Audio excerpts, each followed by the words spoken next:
Oke, selamat sore. Ini sudah asar. Kita cerita yuk masalah mobil. Ini kan kita baru pulang dari Pangandaran, kawasan Pangandaran ya, nggak Pangandaran banget, di Pantai Madasari, tapi nggak jauh sih dari Pangandaran. Kita buka ke mesin. Nah, kemarin kan kita ngecek air ya. Airnya kemarin pas di Pangandaran tuh berkurang. Nanti kita lihat nih, sekarang berkurang apa enggak. Knalpotnya pada kenceng-kenceng, bikin peka ke kuping, bikin sakit. Ya, kita lihat air radiator ya. Kalau oli, kita lihat coba olinya dulu, berkurang enggak. Olinya masih cukup ya, masih full olinya. Terus berarti tidak berkurang. Kita lihat radiator. Kita nyampainya tadi malam ya sebenarnya. Ini belum kita cek karena kecapean kan tadi malam. Tadi habis kita pakai juga, makanya masih ada suara. Kita lihat ya, airnya cukup. Kelihatan airnya berarti cukup. Jadi tidak berkurang ya. Tidak berkurang untuk airnya, dan olinya juga tidak berkurang. Kemarin kita Pangandaran tambah sekitar 300 ml lah, nggak terlalu banyak. Nah, sekarang cukup ya. Lumayan sih, medannya cukup cukup naik turun ya, menguras tenaga mobil. Terus apalagi bensin kemarin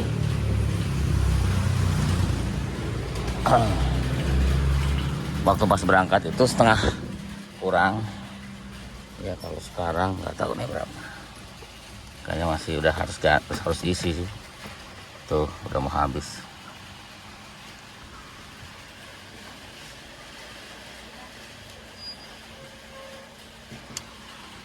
Sudah mau habis, jadi harus diisi ya, nanti kita isi. Jadi kalau perkiraan si bensin itu sekitar berapa ya, PP tuh 200 ribuan kayaknya deh, untuk PP ke Madasari ya, di dekat Pangandaran itu. Ya lumayan biasa aja sih menurut saya, nggak terlalu boros. Nah, kemarin juga tiketnya ini 25 sama 5.000 apa ini, karcis parkir minibus. Jadi sama parkir sama masuk. Kenapa masuknya minibus ya? Itu 30.000 ya, murah lah katanya. Pangandaran sampai 90.000 katanya, saya nggak tahu karena saya nggak ke Pangandaran, tapi ke dekatnya Pangandaran lebih enak nggak itu. Oke, kita cerita yang sekarang lagi banyak mogok di mana ya, di Ciawi itu, yang tanjakan Gentong ya. Itu tanjakan Gentong tuh kebanyakan dari si kopling ya. Kebetulan kemarin ada 206 di situ juga kena koplingnya, tapi sudah diganti dan sudah jalan lagi. Terus kebanyakan lagi di mobil-mobil yang lain itu, kalau lihat berita di sosial media itu kebanyakan dipanas ya, overheat. Jadi panas mesin karena tanjakan, dan mungkin saat panas nanjak itu pada panas, pada overheat ya. Satu lagi kopling, itu koplingnya pada habis. Nah, kita coba bahas sedikit ya masalah panas dulu. Karena gini, mobil itu kan kalau dipakai di Jakarta, di kota itu kan tidak ngegas yang pol-pol gitu ya, tidak ada beban untuk mesinnya. Tetapi kalau keluar kota itu pasti harus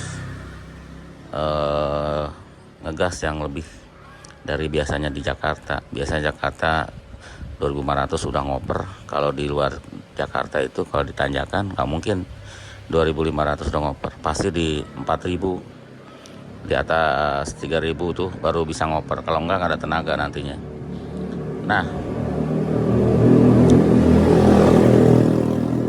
kejadiannya biasanya kalau RPM tinggi terus, mesin kan jadi panas, radiator tidak bisa mendinginkan karena kemungkinan radiator kotor ya. Di Jakarta mungkin tidak apa-apa karena mesinnya juga nggak, panasnya biasa aja dan bisa di cover sama radiator. Tetapi kalau di daerah atau di tempat nanjak, macet, panas, bawahnya beton, atasnya panas, si radiator tidak bisa cover ya kan, karena masalahnya sepele, kebanyakan hanya kotor.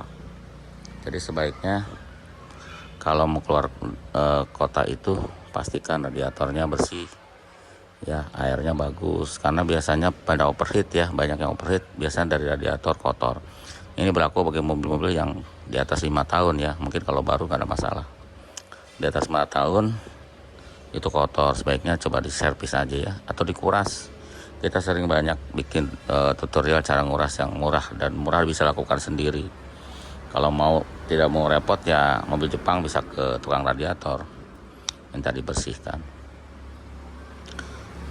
Itu biasanya dari situ ya. Kalau water pump mendadak rusak tuh kayaknya jarang. Terus yang kedua adalah kopling. Kopling itu karena nanti kan hujan ya, mudah-mudahan suaranya kedengaran. Kalau kopling itu biasanya bermasalah kalau buat nanjak dan macet. Karena waduh berisik banget ya.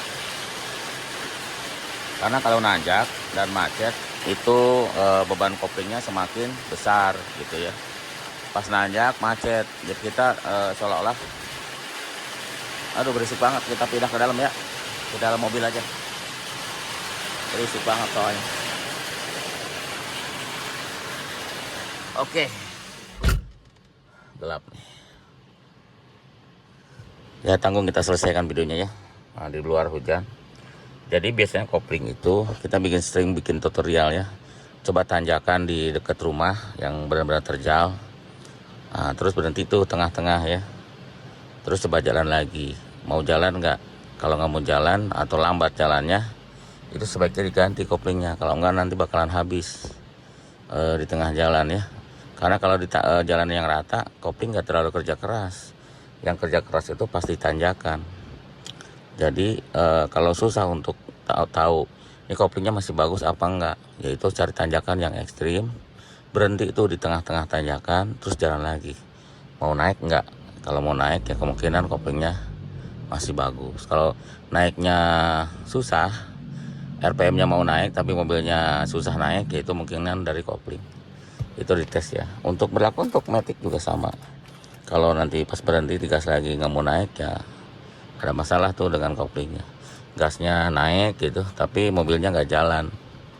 Ya gasnya naik, tapi mobilnya jalannya pelan banget gitu. Itu juga masalah di kopling gitu. Kalau susah untuk ngetes kopling, gimana caranya sih ngetes kopling gitu?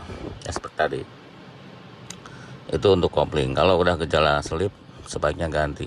Karena kalau udah masalah di jalan, jadi double biayanya ya. Biaya derek, spare part nggak ada, montir juga mahal, jadi bisa bukan double lagi, bisa triple biayanya. Udah gitu keluarga terlantar. Ya kalau ya apa ya, itu untuk pencegahan aja ya. Kadang ini bagus kok gitu, atau sudah lama banget nggak ganti, ya itu sebagainya sih ganti aja ya.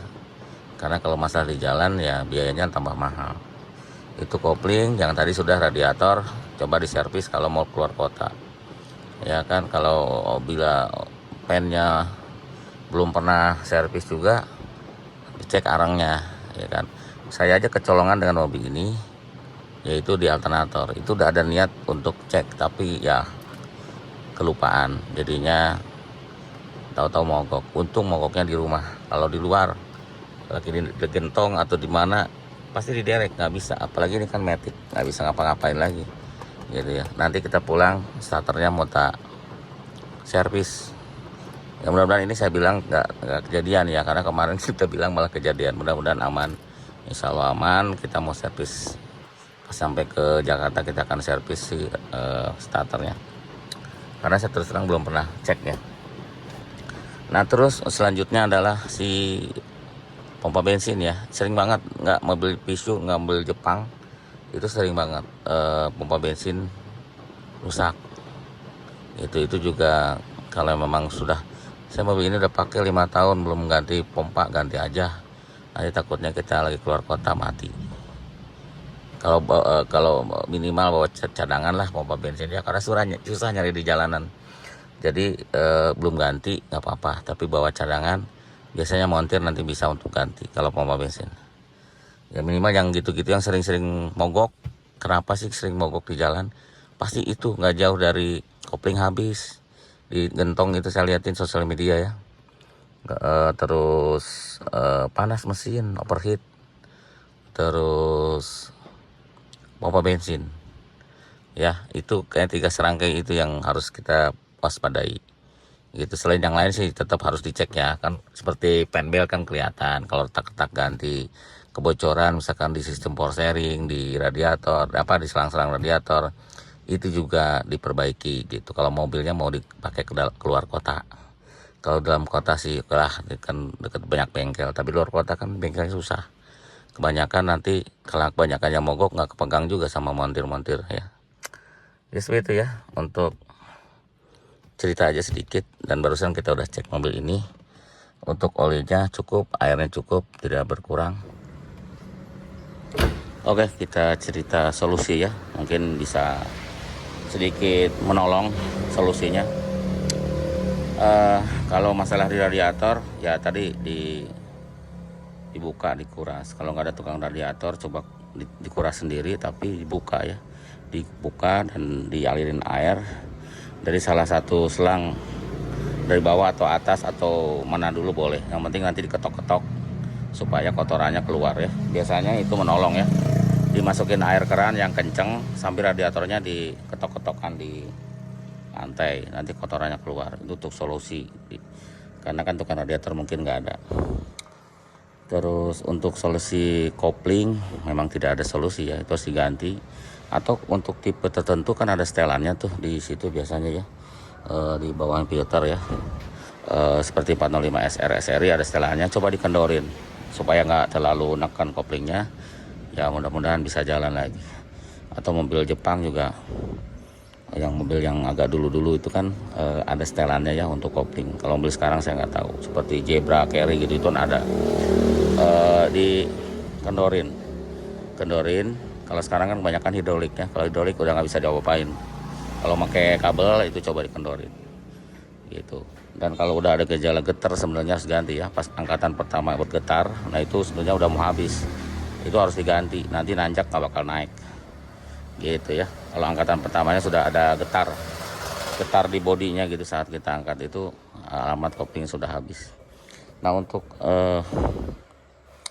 solusi yang mana, yang pompa bensin tadi ya memang agak ekstrim ya, jadi harus hati-hati. Saya nggak tanggung jawab untuk itu. Dikasih strom langsung ke pompa bensin ya, biasanya pompa bensin ada di belakang, ada di bawah jok kalau Pisu. Nah itu coba dibuka, terus dikasih yang stromnya itu dikasih ke sikring ya, ke sikring ada hidup nggak gitu. Tapi kalau bisa pakai sikring, jadi kalau konslet sikringnya putus. Itu untuk pompa, mungkin solusi darurat ya.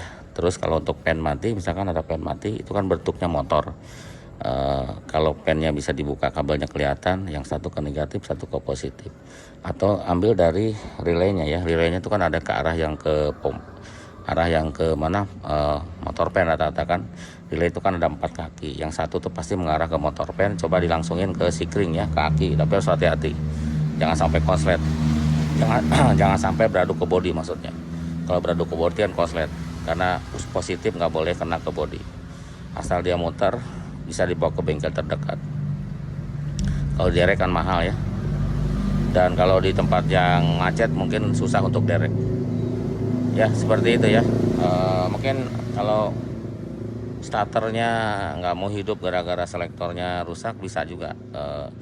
Motor starter kan ada positif dari kunci kontak, bisa dilangsungin ke aki. Ya, langsungin ke aki bisa atau enggak ya, langsungin. Kalau untuk alternator tidak ngisi, tidak ada solusi ya. Kalau tidak ngisi, tidak ada solusi. Paling dipinjemin aki yang lain yang masih oke, dipinjemin, mobil bisa jalan untuk berapa kilo gitu. Nanti kalau udah habis pinjemin lagi ke mobil yang lain. Jadi kalau habis aki ya, maksudnya kalau alternator nggak ngisi, aki akan habis. Jadi di cas atau dipinjemin aki, bisa berjalan untuk jarak-jarak dekat bisa. Kalau kemarin juga saya bisa jalan ya jarak berapa kilo gitu ke sini ke rumah. Tapi semua AC dan lampu dimatikan, hanya lampu hazard aja atau lampu apalah untuk nandain supaya kita nggak ditabrak. Seperti itu ya, ini solusi. Nanti kita coba ditanjakan, nanti kita berhenti cara untuk ngetes kopling. Oke.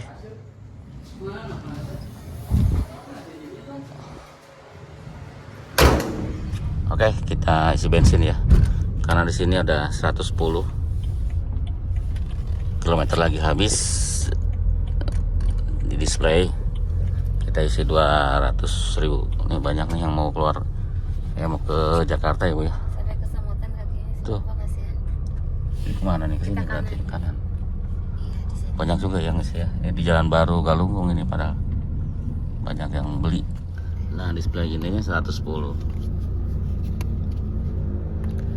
Kita isi 200.000. Nanti tinggal jadi berapa ya, kita lihat ya. Nggak akurat tapi ada acuan lah. Isi 200.000 segitu tuh,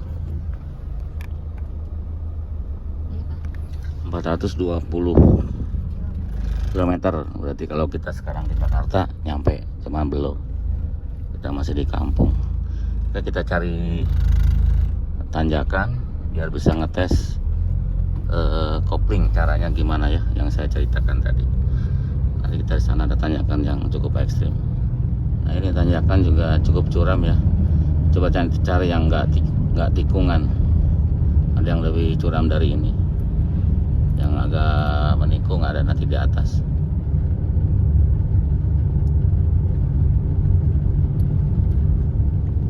Nah di sini cukup nanjak ya. Cari yang agak lega, soalnya ini pada sempit-sempit. Sini lega nih, ini nanjak nih. Kita berhenti dulu ya di sini. Ini nanjak banget, cukup nanjak. Kita kasih hazard.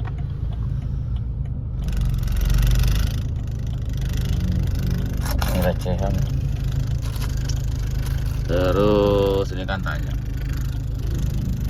Bentar ya, ini pennya bergetar.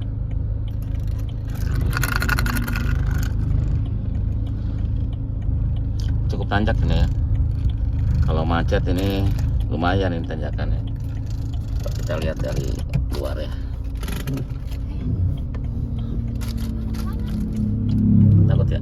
Iya, Kita mau turun tapi takut mundur katanya. Oke. Nah caranya gini ya. Jadi tes di posisi yang D gitu. Karena ini pasti mundur, kita harus rem tangan. Baru kita pindahin ke gas kayak gitu ya. Nah dia harus jalan ya, dia harus jalan kayak gini. Berarti ini koplingnya masih sehat. Nah kalau enggak ya nggak bakal jalan. Untuk manual juga begitu caranya ya. Manual juga begitu ngetesnya ya. Mungkin kalau lagi jalan nggak berasa, tapi kalau lagi macet kan berhenti itu tengah-tengah.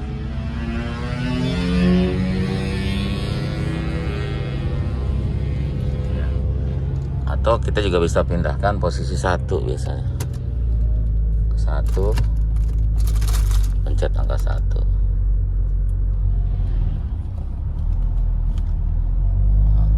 Ini kan angka 1 nih. Kalau nanjaknya ekstrim, pindahin ke 1 aja.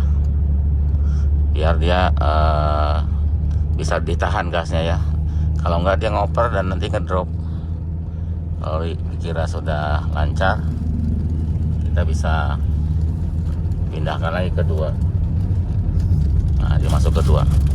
Seperti itu ya. Jadi cara ngecasnya seperti itu. Kalau mau keluar kota, tes dulu jalan tanjakan di sekitar rumah ada pasti ya, seperti ini. Itu jalan tanjakan. Jadi banyak tanjakan di sini. Karena di luar kota pasti banyak tanjakan. Kalau lagi jalan begini sih baik-baik aja ya, enteng-enteng aja. Tapi kalau berhenti pasti berat. Itu aja ya videonya. Terima kasih, mudah-mudahan penjelasannya dapat dimengerti ya. Mudah-mudahan ada solusi. Jadi kalau keluar kota memang mau nggak mau mobilnya harus speed. Kalau nggak speed nanti nyusahin di jalan ya, ditambah mahal. Lebih murah nyewa mobil sebenarnya. Kalau kayak rusak kopling aja, ongkos bengkelnya berapa, belum harga koplingnya juga bisa 2 kali lipat. Udah ngedereknya juga berapa ya, derek mobilnya, jadi cukup mahal. Mungkin lebih murah kalau rental mobil kalau kita nggak yakin dengan mobil kita ya. Kecuali kalau udah yakin berangkat gitu ya.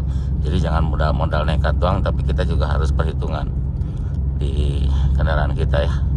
Oke, itu aja. Terima kasih. Sampai jumpa lagi di video berikutnya. Kita tadi di sini. Turun banget ini kan. Tuh, kita nih dekat bengkel ini. Ini turunan banget, tapi tadi bisa naik. Jadi koplingnya masih oke ya. Ini turunan semua ini. Tuh, seperti itu. Kalau turun langsung itu lebih kelihatan turunnya. Kalau di video memang suka kadang nggak kelihatan. Nah kalau lagi macet kan pasti berhenti itu. Dan itu berat bagi kopling yang sudah haus.